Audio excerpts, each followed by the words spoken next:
महाराष्ट्र की राजनीति में आज एक ऐसा झटका लगा है जिसकी गूंज आने वाले कई सालों तक सुनाई देगी। उप मुख्यमंत्री अजीत पवार अब इस दुनिया में नहीं रहे। एक विमान हादसे में उनका निधन हो गया, लेकिन सवाल ये है कि क्या ये सिर्फ एक नेता की मौत है या मराठा राजनीति के एक पूरे अध्याय का अंत। बुधवार को 66 साल के अजीत पवार का विमान महाराष्ट्र के बारामती में लैंड करने की कोशिश कर रहा था। इसी दौरान विमान हादसे का शिकार हो गया। विमान में सवार सभी 5 लोगों की मौके पर ही मौत हो गई। अजीत पवार जिला परिषद और पंचायत समिति चुनावों के प्रचार के लिए बारामती जा रहे थे, यानी वो पूरी तरह राजनीतिक रूप से सक्रिय थे और सत्ता के केंद्र में मौजूद थे। अजीत पवार एक ऐसा नाम जो बीते 2 दशकों से महाराष्ट्र की राजनीति का पावर सेंटर माना जाता रहा। जुलाई 2023 में अजीत पवार ने अपने ही चाचा दिग्गज नेता शरद पवार के खिलाफ बगावत कर दी। वो एनसीपी के 8 विधायकों के साथ एकनाथ शिंदे और बीजेपी की सरकार में शामिल हो गए।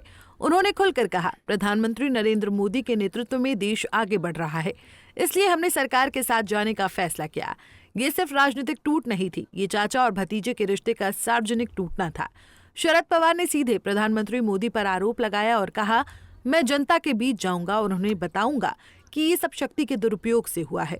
3 जुलाई 2023 को शरद पवार कराड़ पहुंचे अपने गुरु यशवंतराव चव्हाण की समाधि पर और वहीं से उन्होंने पार्टी को फिर से खड़ा करने का ऐलान किया।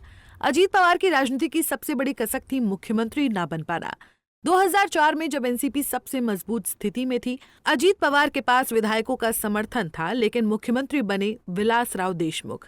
इसके बाद 2009, फिर 2010 और फिर 2019। हर बार अजीत पवार सत्ता के बेहद करीब पहुंचे, लेकिन शीर्ष पद उनसे दूर रह गया।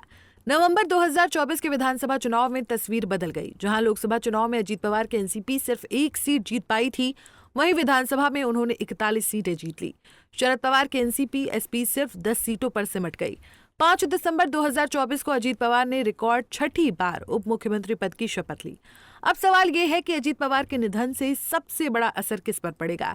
जवाब है मराठा राजनीति। राजनीतिक विशेषज्ञों का मानना है कि बीजेपी के उभार के बाद मराठा नेतृत्व कमजोर हुआ है। खेती, शिक्षा और सहकारी संस्थाओं पर मराठा वर्चस्व घटा है। अजीत पवार मराठा राजनीति की आखिरी मजबूत कड़ी थे, जो हिंदुत्व की राजनीति के बीच भी अपनी क्षेत्रीय पकड़ बनाए हुए थे। तकनीकी रूप से देखें तो सरकार गिरेगी नहीं। बीजेपी के पास 132 सीटें हैं, शिवसेना के पास 57 विधायक हैं, लेकिन असली बदलाव सत्ता में नहीं, समाज में होगा। अब मराठा समाज सोचेगा, हमारा नेता कौन? शरद पवार उम्र के आखिरी पड़ाव में हैं और अजीत पवार अब नहीं रहे। ऐसे में मराठा राजनीति का फिर से संगठित होना बीजेपी के लिए आसान नहीं होगा। अजीत पवार का निधन सिर्फ एक उप मुख्यमंत्री की मौत नहीं, ये महाराष्ट्र की राजनीति में एक खाली जगह है जिसे भरना आसान नहीं होगा। अब देखना यह है कि इस खालीपन को कौन भरता है और महाराष्ट्र की राजनीति किस दिशा में जाती है।